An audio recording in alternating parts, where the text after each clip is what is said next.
易文涵先生以9个点胜出。诸位都看到了，易文涵先生现在是遥遥领先，大家就不必浪费时间了吧，直接宣布结果吧。我作为持有20%的股东，支持宋芝芝小姐。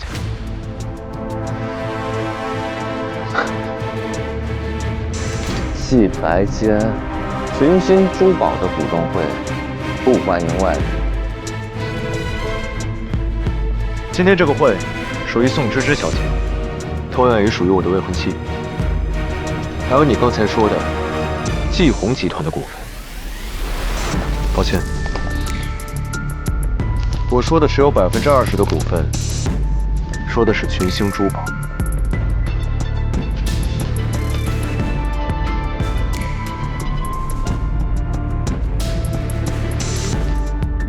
股东持股证明有效，股份比例20%。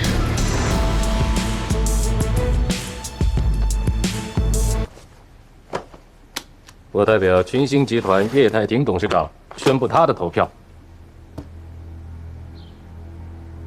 鉴于易文涵先生过去的管理经验和所做出的成绩，叶太婷董事长支持易文涵先生担任群星珠宝代理总经理。他以手上持有的股权支持易文涵先生。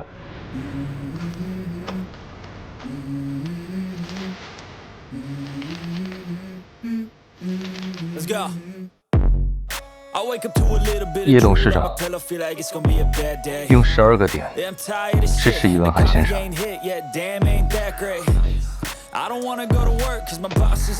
易文涵1个点胜出。我们恭喜易文涵先生。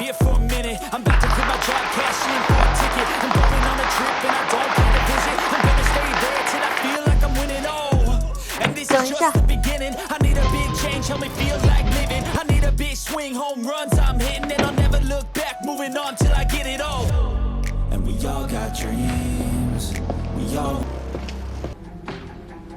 我今天过来是作为股东，要求履行自己的权利。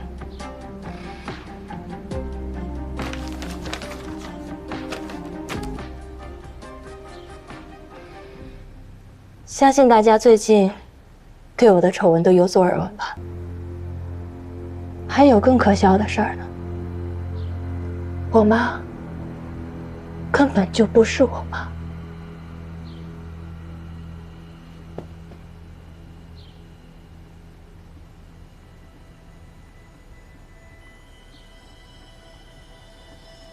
鉴定报告上显示，我跟他根本就没有亲子关系。他真正的孩子是易文涵。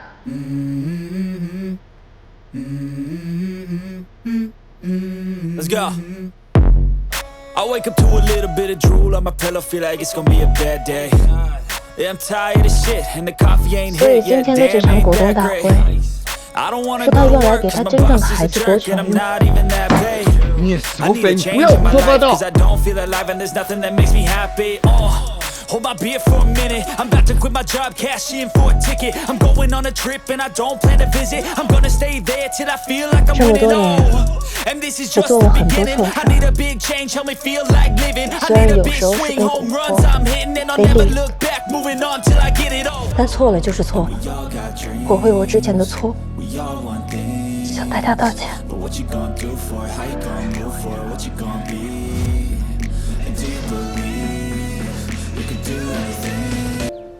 我并不奢望大家会原谅我，但今天我敢说出来，我就对得起自己的良心。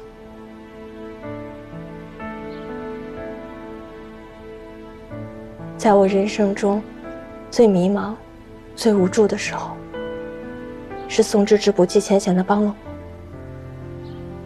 是她让我知道，我自己的人生不应该由别人来掌控。所以我宁愿放弃一切，也要堂堂正正的做一个人。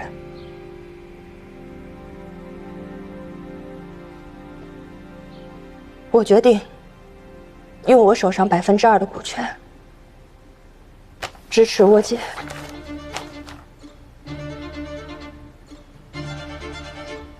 宋芝芝。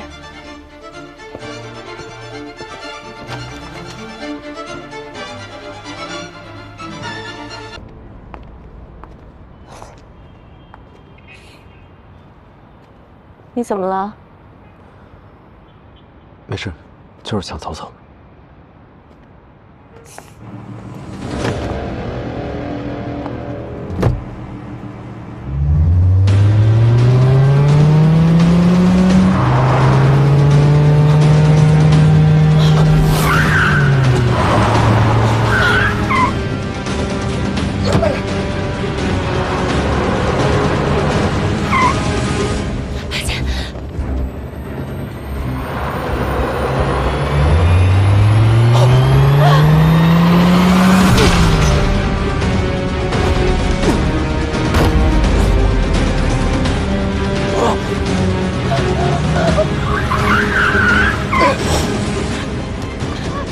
那边好像撞到人了！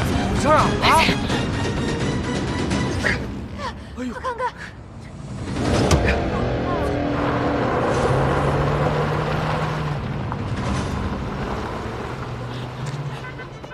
你没事吧？疼不疼？我没有事。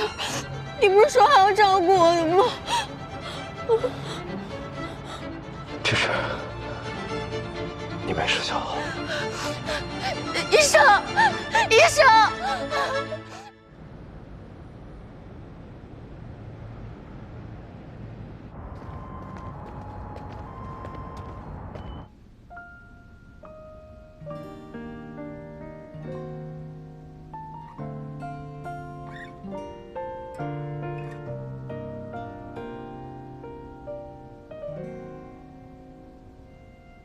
！Baby 睡了吗？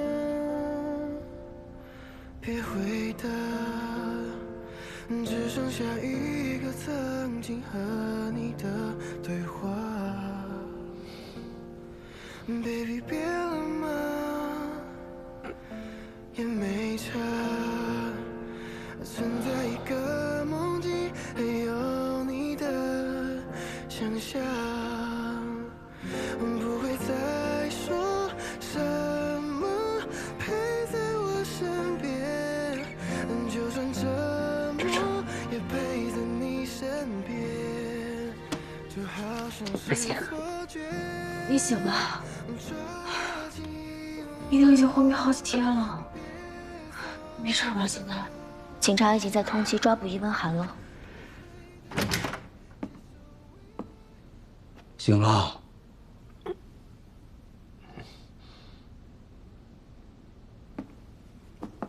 这个吧。醒了就好。哎，李暖冬，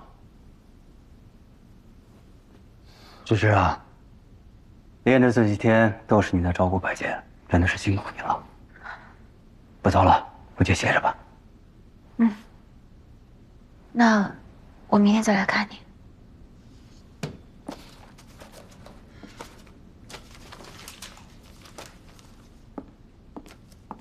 路上慢点儿。嗯。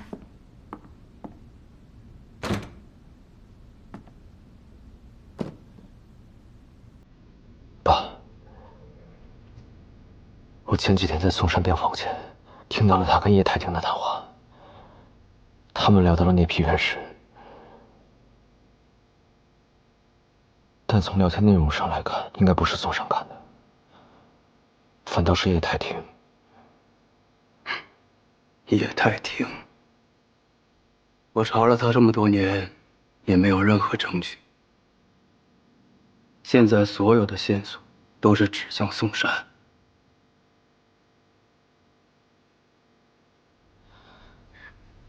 哎，李暖冬，还有我在国外遇袭的那件事也很蹊跷，我觉得背后还有其他人，所以我们应该再仔细查一查。白洁啊，凡事都要讲证据。你所说的一切都没有明确的线索，但是原石是的的确确在宋家仓库。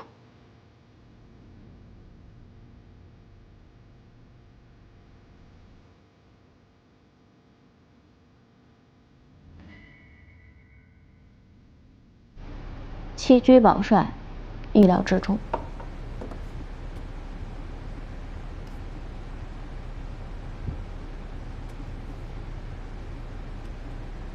这个易温寒，如果他能进去最好，不进去也没关系。我真正的目的是希望他们母女离心。这次是打了聂文之一个措手不及，但没掉以轻心。知道了，不是还有你的吗？有一件事我想麻烦你帮我一下。这么快又找我帮忙啊？上次帮你考视频的事儿，你还没报答我呢。哎呦，就再帮一个。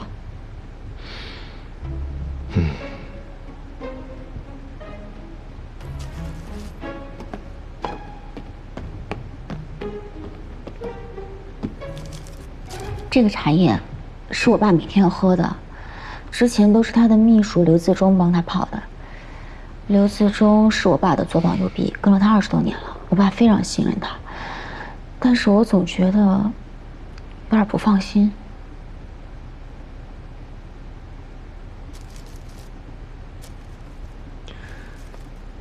我尽快给你答复。感谢感谢。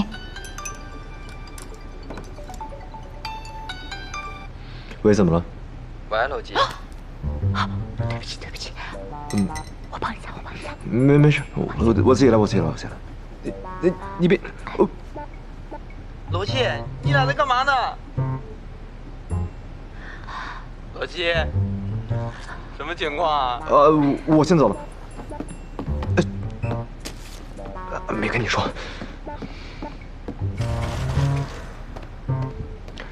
我去找你。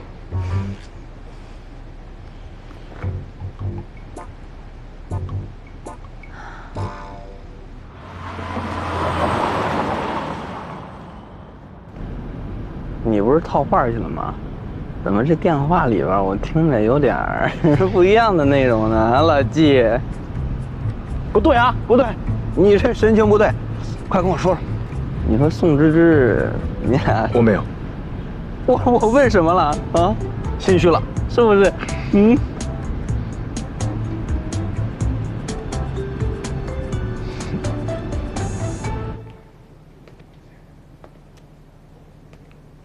喂，怎么样？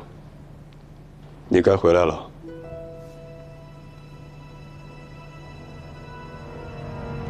恭喜季白坚先生顺利拍得我们的深海之瞳。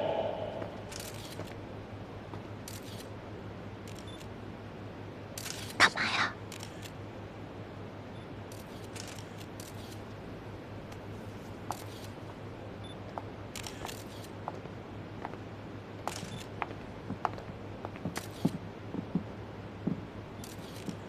耽误大家点时间，今天借着媒体朋友都在，我要宣布一个消息：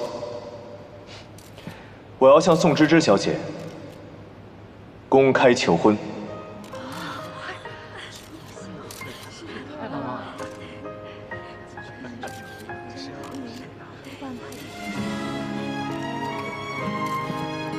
谢谢。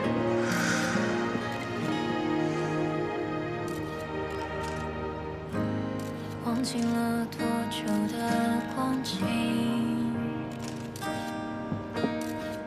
听老树发芽的声音，云儿在天上别离，雨水在大地相遇，海浪的声音萦绕在耳际，余生漫漫多少聚散。平平淡淡，我自知冷暖，坐上流浪的船，轻轻将思念划断，谁会停在彼岸？余生漫漫。这位先生，如果以后你再做这样的事情的时候，能不能提前跟我商量一下？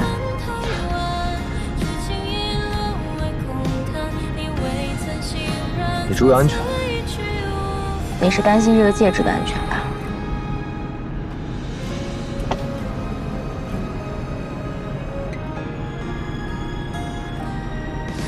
所以你今天在台上说那些话，做这些事情，是真的想跟我求婚呢，还是觉得听了我的，觉得这颗戒指保值？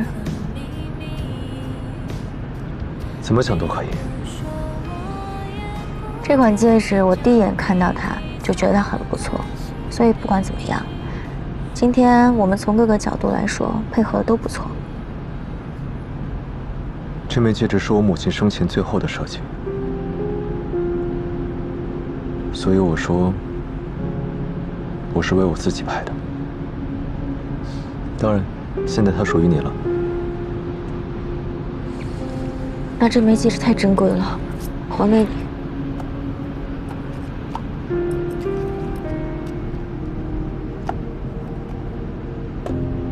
送出去的东西哪有收回来的道理啊？你拿着吧。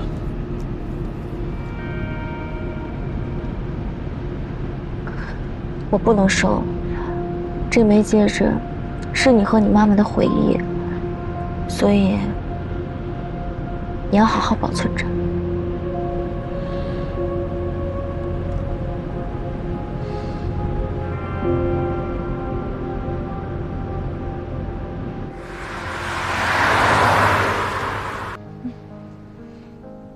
所以，芝芝，你要坚强勇敢地面对这一切。你也可以的。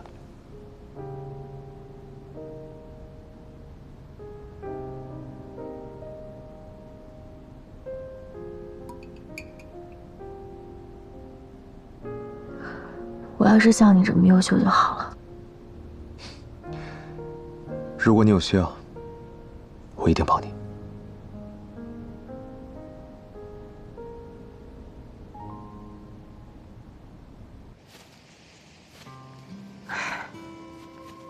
回去之后又是一场恶战。谁刚才信誓旦旦地说要准备战斗的？可是他们太狠毒了呀！为了钱，为了利益，不择手段。曾经我以为的一家人，如今分崩离析，奶奶、爸爸都在病床上。我只是想守住爸爸的公司，怎么就这么难啊？放心吧，我一定会帮你的。别想了。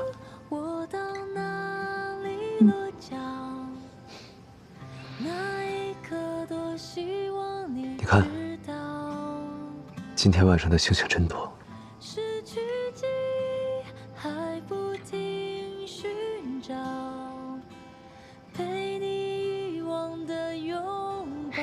小的时候，我和芝妍，我们每天都会来捉萤火虫。萤火虫陪伴了我们整个童年。你看，虽然它闪着微光，但是却很有生命力。有点像你，很有生命力。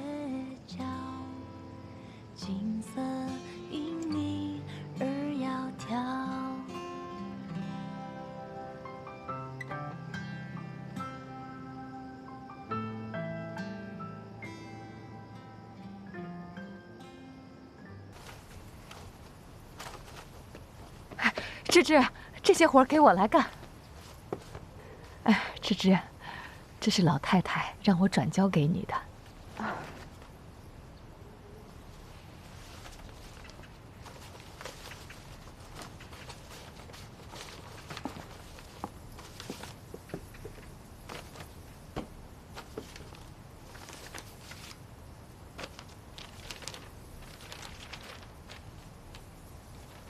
芝芝，奶奶年纪大了，身体一天不如一天。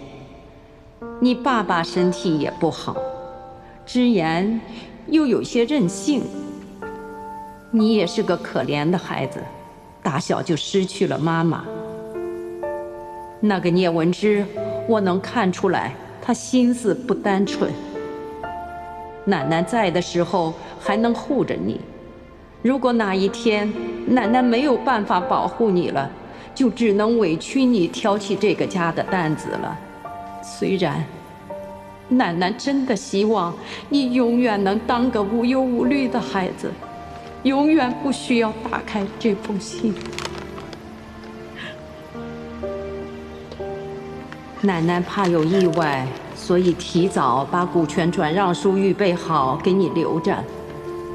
我知道，如果你来老宅，一定是碰到了什么困难，希望奶奶能最后再帮到你一点。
都是我不好，我没有避免这些误会，让我家宝贝芝芝受委屈了。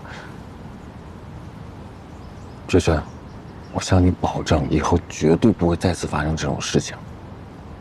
相信我，好不好？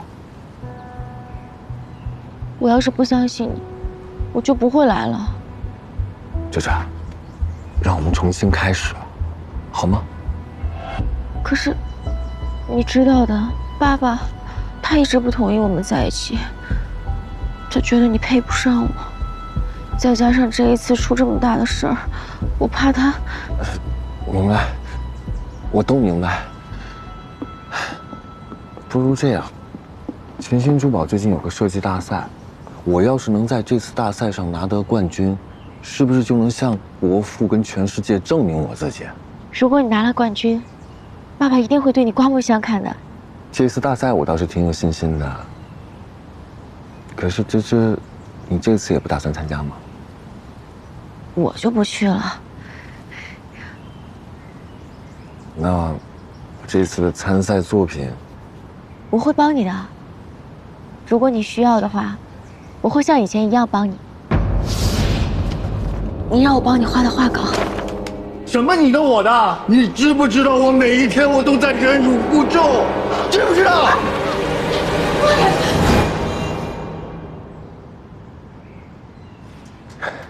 芝芝，你还是一如既往的好。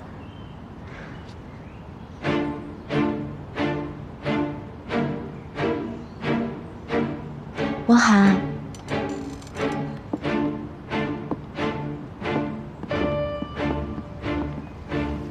我相信你，你一定可以的。走了。你不放心，我一定会全力以赴的。那我送送你。那你注意安全啊！李文涵，这次大赛就是当众揭穿你们阴谋的开始。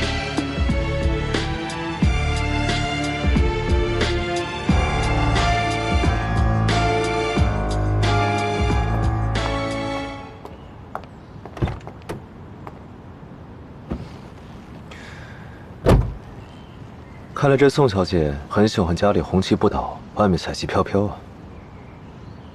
要真有什么事儿，我就不叫你过来了。不是你跟我说的，不要让我跟易文涵翻脸吗？我这叫逢场作戏。你拉我入局，却什么事都不告诉我。宋小姐，你说，接下来该怎么合作？我上次给你打电话，你对我这么冷漠，我这不是害怕吗？怕你嫌我麻烦，你还生气。既然怕，那一开始就不应该来招惹我。如果我有别的选择，我也不会找你啊！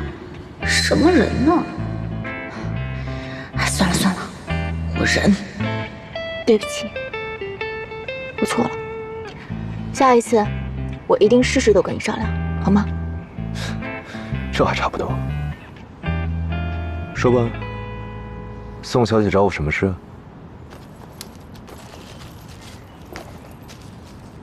我这里有3根头发，还得麻烦你帮我做一下亲子鉴定，看看这3人之间的关系。发现什么端倪了？这不还是受到了你的提示吗？金钱、亲情和爱情。等结果出来了，我再告诉你。这可是我们的秘密。宋小姐秘密还真不少啊。今天天气不错，要不然我们去湖边走走。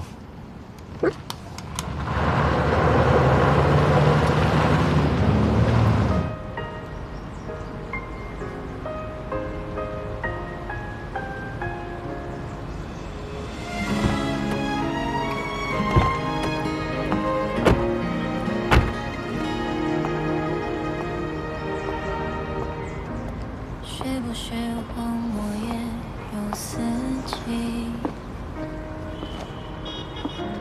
是不是海浪也会哭泣？是不是远在天边的？问你个事，我听说宋家仓库里有一批很珍贵的原石，是产自斯里兰卡的高端原石。听说还有故事，你对它了解多吗？故事我倒不知道，但是珍贵确实是。故事不重要，珍贵就行了。宋小姐，如果宋家还有存货的话，我想全都买下来，作为收藏。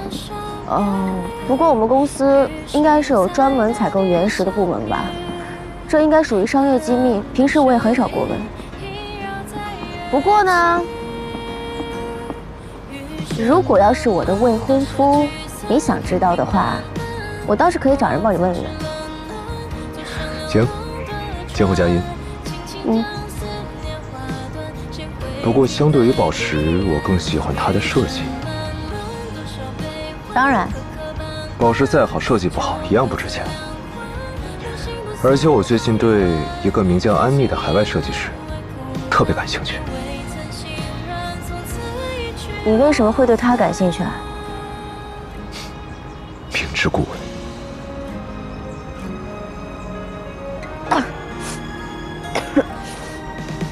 冷啊！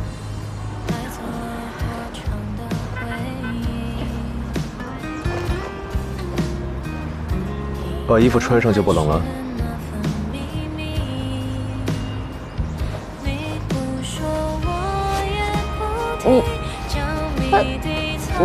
你这是干嘛呀？罚你对我不坦诚。你怎么还报复人呢？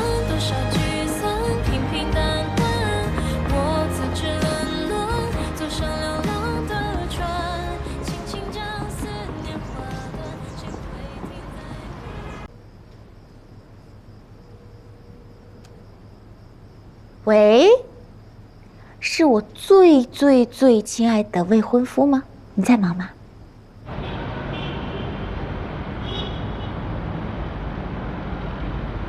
欢迎光临，来2套工具，请坐。宋小姐约我到这有什么事吗？来，谢谢啊。白健，珠宝大赛马上要开始了，我一点灵感都没有，想出来找找灵感。行。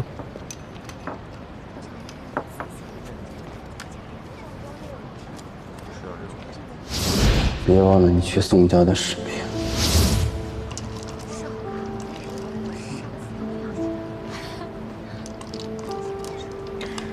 哎，你看这个，它这个色泽像不像斯里兰卡原石？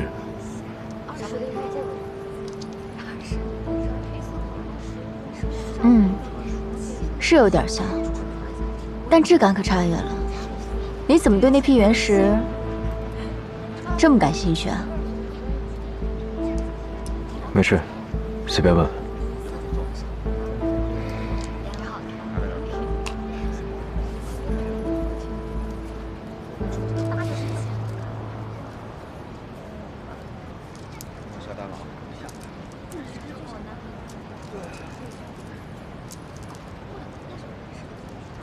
来吧，让我看看你做的吧。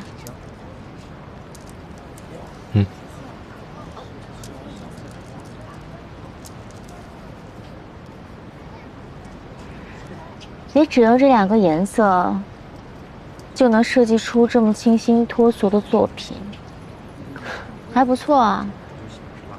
那你帮我戴上吧。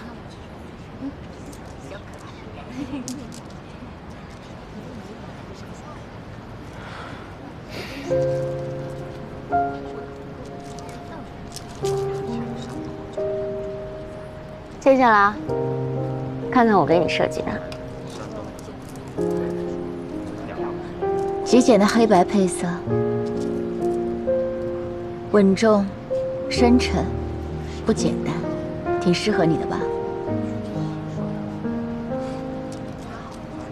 不知道什么时候开始，人和人之间的关系都变得不那么单纯，怀揣着不同的目的，相互利用甚至伤害。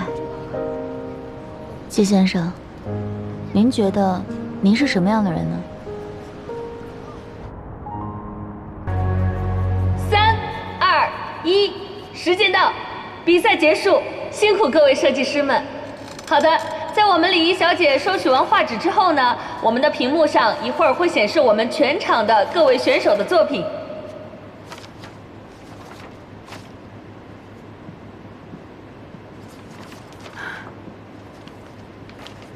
现在大屏幕上大家看到的呢，就是我们全场所有选手的25幅作品，请现场的评委进行打分，投上您宝贵的一票。那么，评委到底会把他们宝贵的票投给谁呢？我们非常期待。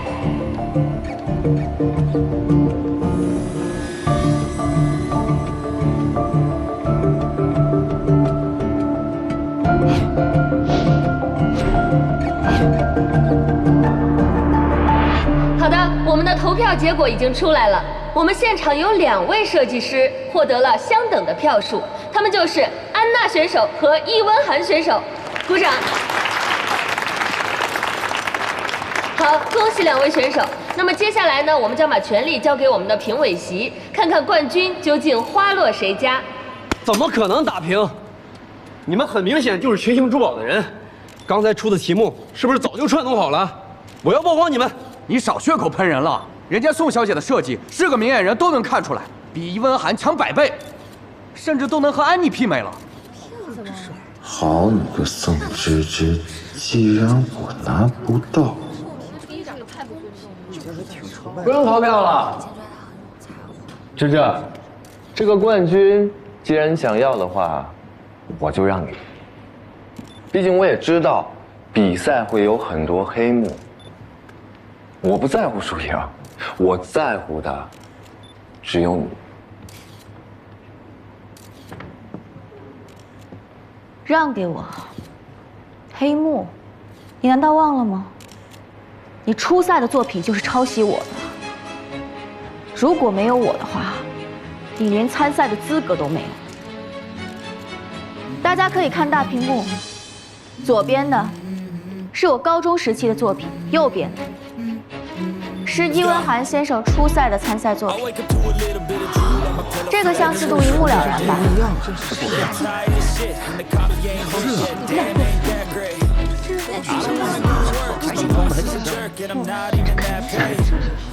芝芝，我要闹了。还有一个消息，易文涵先生以往所有的作品都是他人代笔完成。我跟易文涵先生之间的交易已经有5年了。当年我母亲病重，急需钱，这些图都是我设计的。这是我当时做的版权登记证书，还有这些，是易文涵向我购买这些作品的版权转让协议，来当做他自己的作品进行发布。你是在诬陷我！你是在诬陷我！画是你抄的，人是你找的，跟我有什么关系？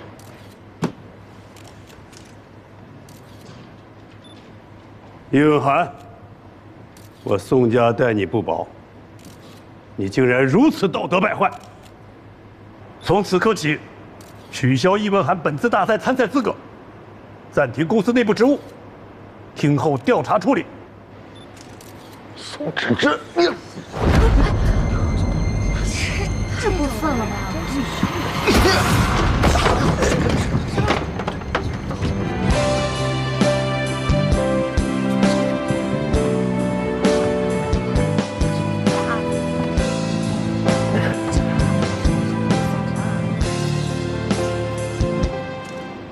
松开！松开！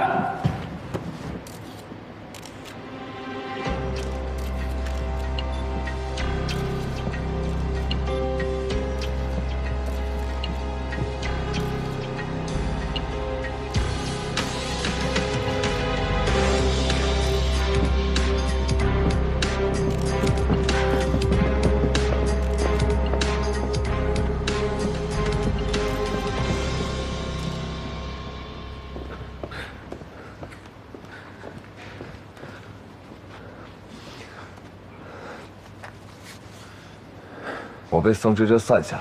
行，我都看见了，挂了。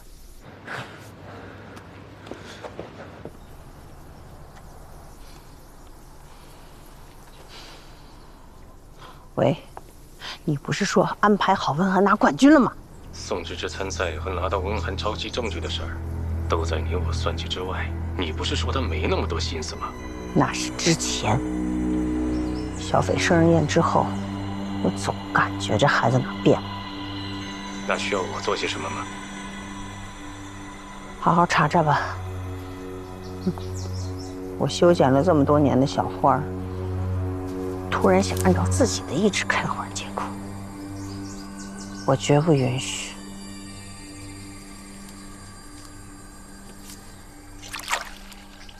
宋芝芝，既然你不听话，就别怪阿姨心狠了。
你看他那样，有什么好生气的？哼，自己没本事，也别怪敌人太强大。男人可不喜欢怨妇。各位来宾，晚上好。首先，我代表群星珠宝和季红集团，感谢各位参加这次聚会。而且，大赛的冠军由我的大女儿宋芝芝获得。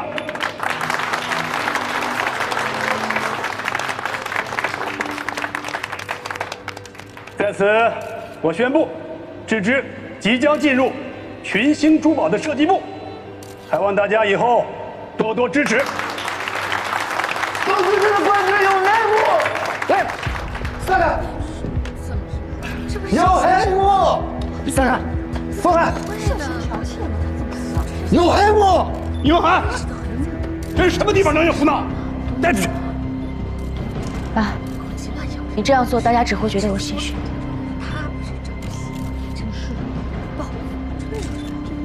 我身正不怕影子歪，易文涵，我倒想看看你想说什么？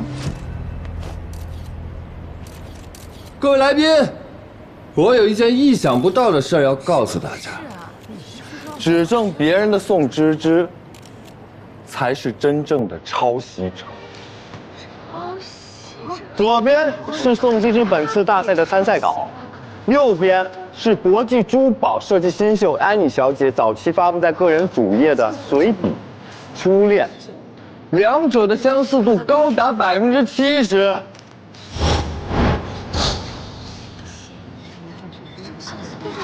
好像也是。厉先生，你真是好眼力，也仅凭一张作品就说我抄袭。那么我想请问你，身为一个抄袭者，你有什么资格，或做什么身份来质疑我呢？我早就料到了，像宋芝芝这样品行恶劣的抄袭者，一定会拒不承认，甚至倒打我一耙。所以今天我带来了安妮小姐的手绘稿。只要大家拿这些手稿去对比，就会发现我说的全部都是真相。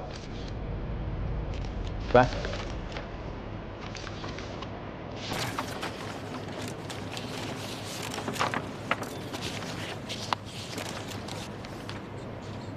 你竟然连这种东西都造假！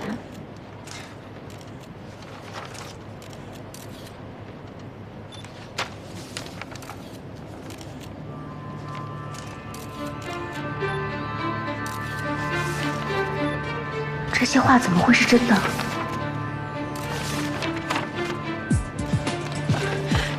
你怎么会有这些画稿？当然是安妮小姐亲自给我的了。不可能，因为我就是安妮。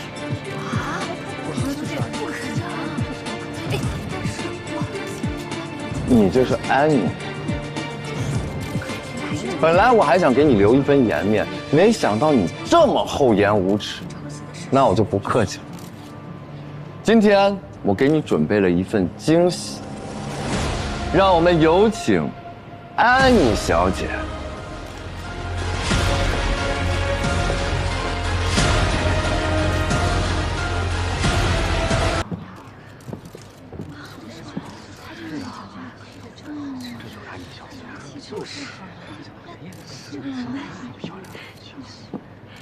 今天要不是伊温寒先生邀请我来观赛，我还不知道有人胆大妄为，冒充安妮。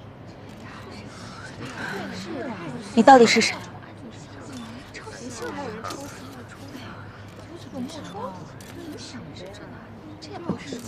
各位，这是安妮唯一认证过的海外社交账号，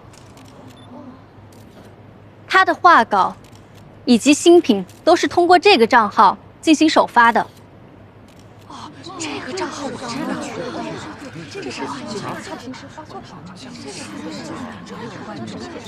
真的假的？挺火热的呀！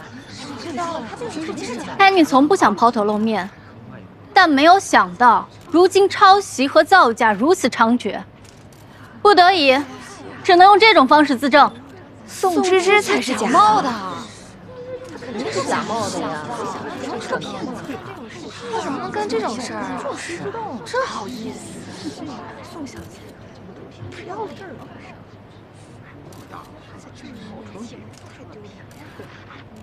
要是拿出点证据，那怎么这样？你干嘛？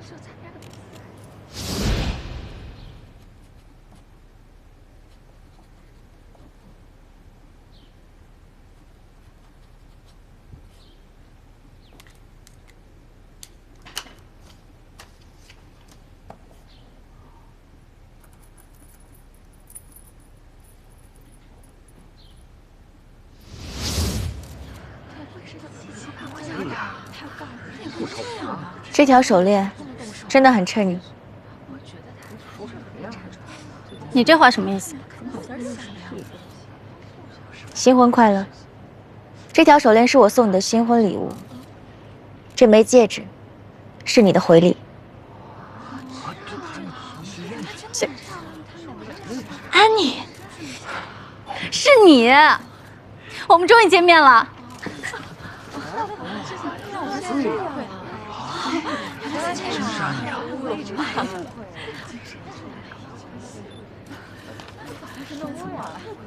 这位呢，是 Selina， 是我海外账号的代理运营。大家好，我可以证明，我旁边的宋芝芝小姐就是真的安妮。安妮呀？怎么可能？这些年我们都通过互联网联系，也没有真的见上面。几天前，易文涵通过互联网私信安妮的账号，说有人冒充安妮，为了不让安妮的名誉受损，我必须出来打假。但没想到，宋小姐不是冒充的，她是真的安妮。是这样。理解了，一场误会。是来打假的，没想到我也是。安妮，刚刚在门口，易文涵说，为了加深打假的力度，让我自称安妮进场。他还给了我一张卡，这里面有100万。对不起，我不应该答应他的。这不是收买吗？现在这笔钱由你做主。既然你这么慷慨，那这笔钱我就收下。我会拿这100万捐给国际珠宝基金协会，成立一个专项基金，给广大的消费者们打假。宋芝芝，谢谢喽。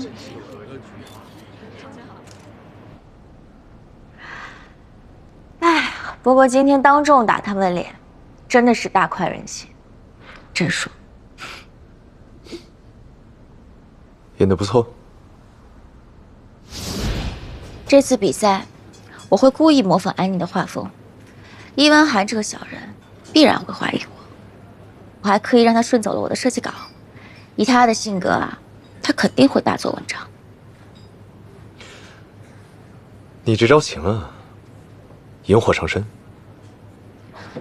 我这不叫引火上身，我这叫引蛇出洞。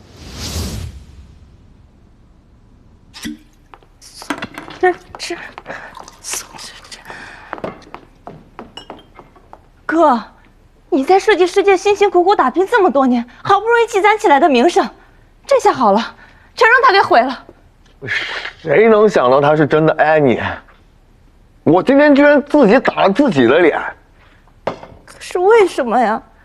世界上那么多男人，他偏偏跟我抢白剑哥。啊，他就是见不得我好。可是凭什么呀？凭什么他能这么轻易的毁掉你的事业，还有我的爱情？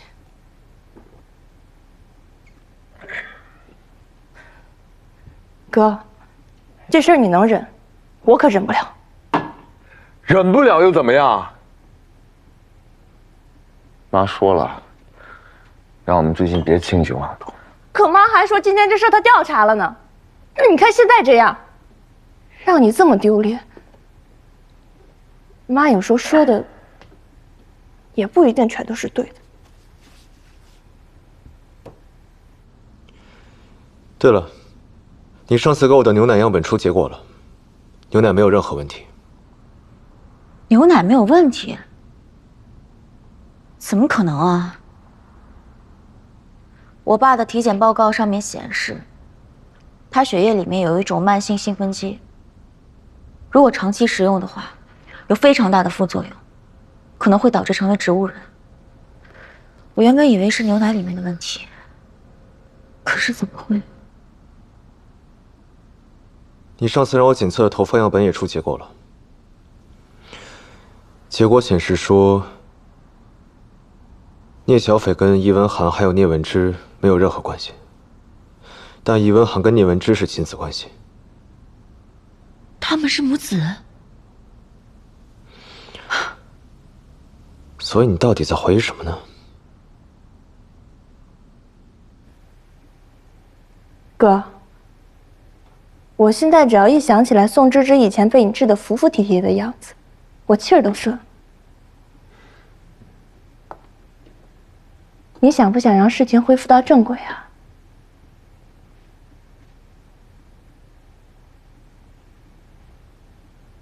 我有个办法，可以让她真正成为你的女人。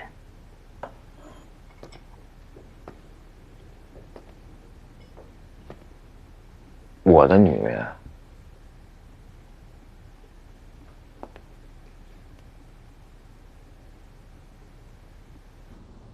我怀疑他们3个对我家图谋不轨，并且在我爸的牛奶里面下药。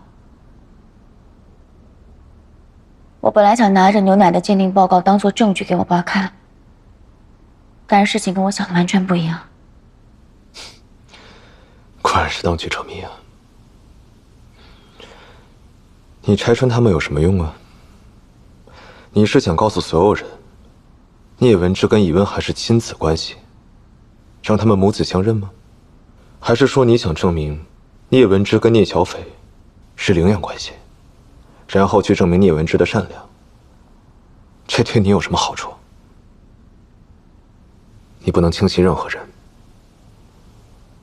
往往是你最信任的人，可能会伤你最深。季白姐，还好我们2个是战友，而不是敌人。我现在最重要的是要动摇我爸对聂文之的信任，这样这张鉴定报告才有意义，不然的话就是白纸一张。但聂文之布了这么久的局，城墙稳固，想破不是一日之功。那如果我一天拆一块，时机一到，岂不是一推就倒？妈，你说我喝哥的酒是不是被宋芝芝给换了？妈，怎么办呀？我现在好害怕呀，妈！下药！你可真有主意呀！你知不知道，因为你的一时冲动，刚才我们差点被赶出宋家，还有你哥，现在也要面临被定罪。那我也不想啊，我不就想帮哥哥搞定宋芝芝吗？你得了吧！我知道你怎么想的，有没有别人知道你们的兄妹关系？那可是我心里过不去。过不去也得受着。小斐，我今天告诉你，以后必须按照我说的话去做，否则你再出了事儿，别怪我不管你。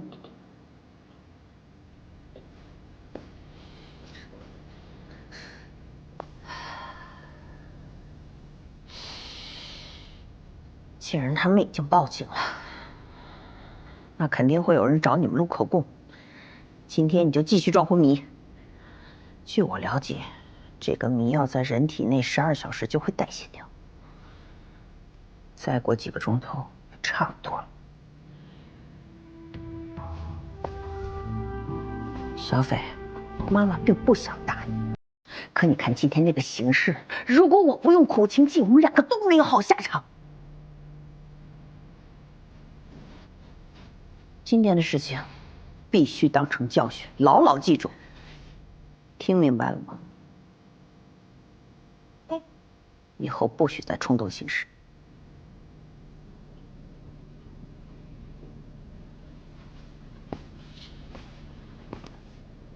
喂，赶快去酒店拿监控录像，只要是昨天晚上的我都要。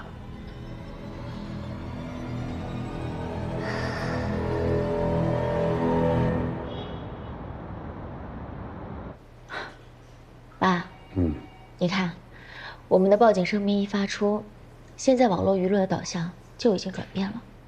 之前说我们宋家还有小斐不好的人，现在都在说易文涵是个人面兽心的人。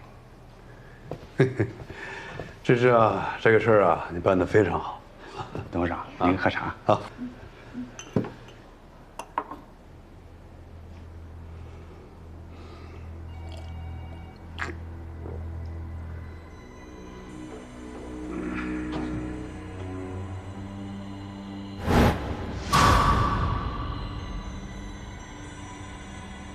老刘啊，今天这茶泡的格外浓郁啊！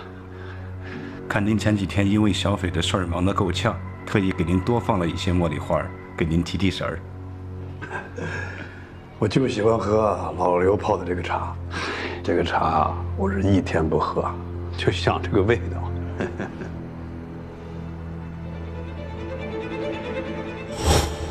杀招往往在你看不见的角落，你不应该把视线局限在家里，你可以看看公司或者其他地方，说不准有新的收获。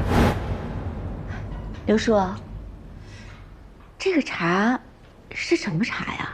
有没有什么冲泡技巧呀？我就在想，我爸既然这么爱喝这茶，如果哪天我惹他不高兴了，我得给他泡一杯，献献殷勤。这就是普通的茉莉花茶，没什么冲泡技巧的，就是董事长比较讲究，这茶呀要经过9道熏制，才能有独特的味道出来。这么厉害啊？那我能看看这茶吗？哎呦，不巧，刚好用完了。那等茶到了，你一定拿给我看看啊！啊，行，没问题，大小姐。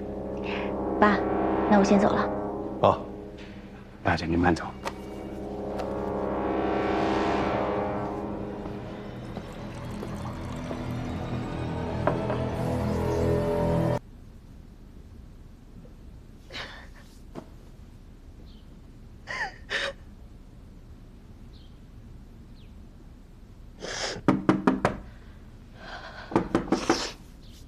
小斐，姐，小斐，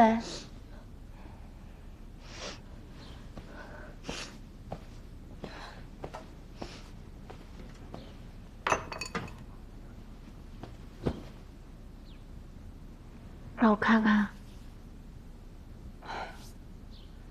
阿姨是不是又打你了？她下手可真重啊！还真是的。什么都没搞清楚就打你，我没事，姐。这件事我不怪妈，是我自己引累了宋家。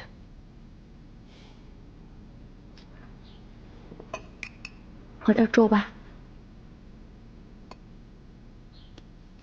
我吃不下。小斐，姐姐知道你心里难受，但你也不能不吃东西啊。你看你，都憔悴了。家里的人都很担心你。小斐，把这粥喝了，一切都会好起来的。哦，对了，告诉你一件好事儿。我们报了警之后，现在网上的舆论都已经倒向了你，大家都觉得你是个勇敢的女孩子。作为公众人物呢，也给一众女性带了个好头。小斐，你放心吧，警察一定会查清楚真相的，还你个公道。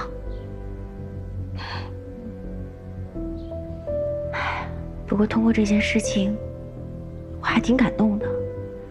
阿姨能够这么在乎宋家的名誉，爸爸和奶奶都同意报警了，她还在犹豫。这知道的，知道阿姨这样做是为了顾全大局；不知道的，还以为她一点也不在乎女儿的尊严还有事业呢。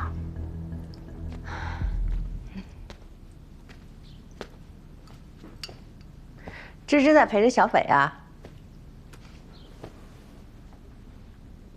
阿姨，你来了。小斐，刚才公安局来电话了，一会儿妈妈陪你一起去做笔录。阿姨，小斐，那我先回去了，你们聊。小斐，别害怕，把你知道的都告诉警察。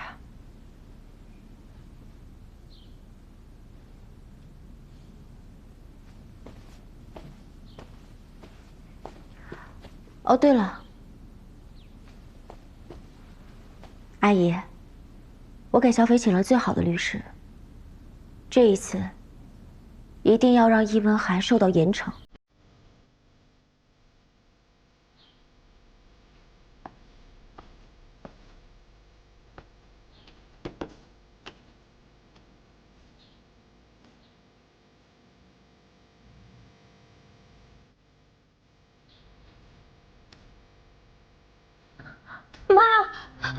妈，你快看这新闻！哎呀，喊什么？易文涵被除名珠宝协会，网上现在都炸锅了，他完了。